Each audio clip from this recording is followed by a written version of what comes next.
Fernanda Sampaio, eu sou psicóloga e hoje a gente vai falar sobre um tema que, conversando com uma paciente na sessão, eu achei super importante gravar para vocês e é uma continuidade do último vídeo.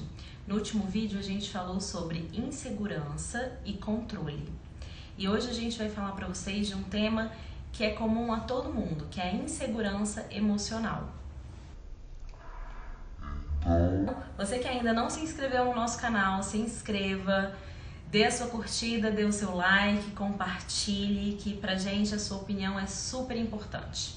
Então hoje a gente vai refletir um pouquinho sobre a questão da insegurança emocional.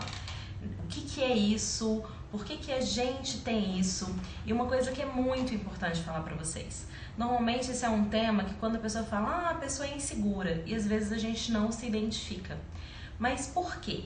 Existem muitas pessoas que aparentemente são super fortes, super controladoras, organizadas, a gente falou disso no último vídeo, né? E que na realidade elas encobrem um sentimento de insegurança, 7 chaves dentro de si. A gente consegue reconhecer essas pessoas que são muito autossuficientes, que não querem depender de ninguém. Em geral, né, elas guardam esse sentimento de insegurança. E essa independência, essa necessidade de não depender de ninguém, na verdade, é porque essas pessoas não confiam em ninguém. E aí vocês vão entender um pouquinho disso que a gente vai estar falando. Então, quando a gente fala de insegurança emocional, é uma emoção que ficou desnutrida dentro da gente. E pra gente entender por que a gente tem esse sentimento dentro da gente, a gente precisa voltar à infância.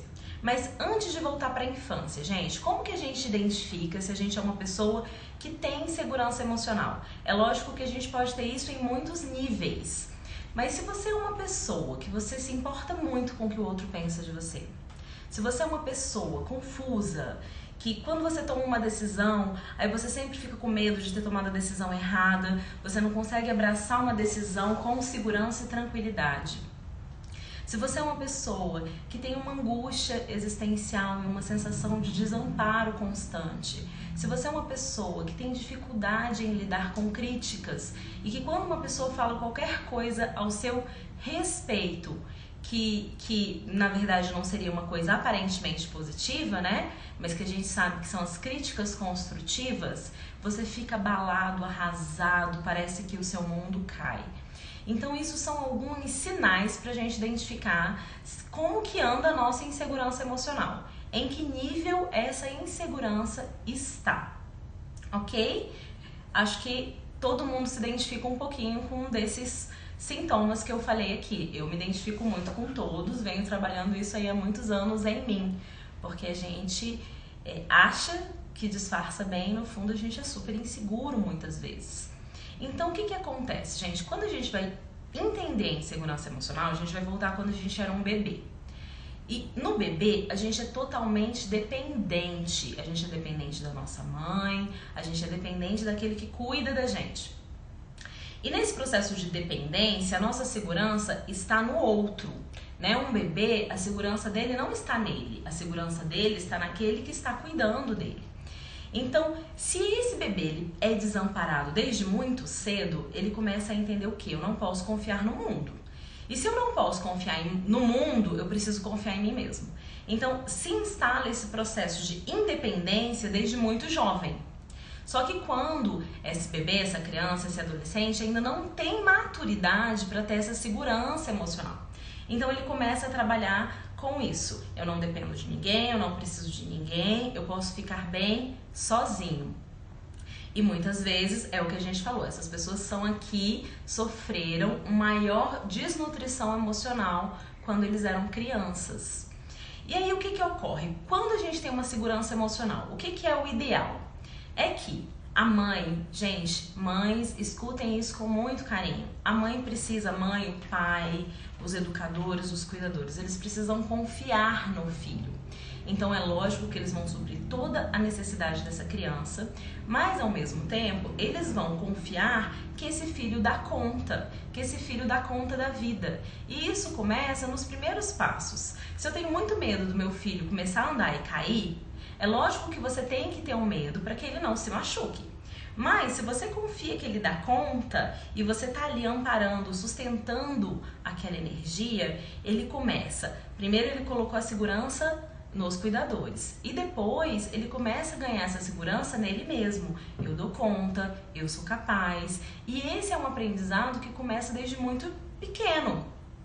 E se acompanha em todas as fases, porque até a gente virar adolescente, adulto, esse processo se realiza, que é o processo da gente depender do outro, inclusive emocionalmente, materialmente e emocionalmente, mas quando o outro confia na gente e a gente confia no outro, esse processo de segurança emocional se instala dentro da gente. E aí você vai me perguntar, caramba, Fernanda, agora que você me contou isso, eu entendi tudo.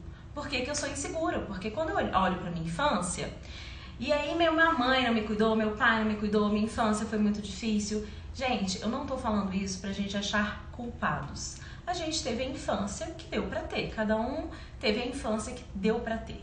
Mas e aí? Como que a gente reverte esse processo dentro da gente? E vocês podem achar muito estranho o que eu vou falar, mas é voltando pra origem. E voltando pra origem é voltando a depender de pessoas. Então ninguém que é inseguro trata a insegurança com a independência. As pessoas que são inseguras, elas precisam aprender a depender de novo de alguém. Confiar nessa pessoa em quem se depende, porque quando a gente é adulto, a gente pode escolher mais ou menos quem a gente depende, né? Não é... A gente pode escolher, por exemplo, posso depender do meu trabalho, mas eu posso escolher que trabalho é esse que eu dependo. Eu não preciso trabalhar em qualquer lugar. Né? Eu posso depender do amor do meu companheiro, mas eu posso escolher um companheiro que tem amor para me dar e não qualquer companheiro. Então a gente pode escolher onde a gente coloca a nossa dependência. E da mesma forma, a gente começa a aprender a confiar no outro e confiar na gente. E de repente, essa segurança emocional vai nascendo e a gente se sente uma pessoa muito mais nutrida, muito mais segura, lembrando que é um processo sempre gradual de conquistar essa segurança emocional. E quanto mais segura a gente se sente, menos a gente depende do que os outros pensam da gente. A gente consegue ver as críticas de uma forma super positiva, super natural, para que a gente possa aprender com as nossas questões. A gente não acha que quando o outro está falando da gente, ele quer acabar com a gente. A gente vai entender que tudo isso está dentro de um propósito de crescimento e a gente vai tendo um sentimento de plenitude e segurança dentro do nosso coração. Então é isso que eu desejo para mim, é isso que eu desejo para todos vocês, essa busca contínua de segurança emocional. Se você gostou do nosso videozinho, dê o seu like, dê a sua curtida, se inscreva no nosso canal. Um beijo grande, gente, até a próxima!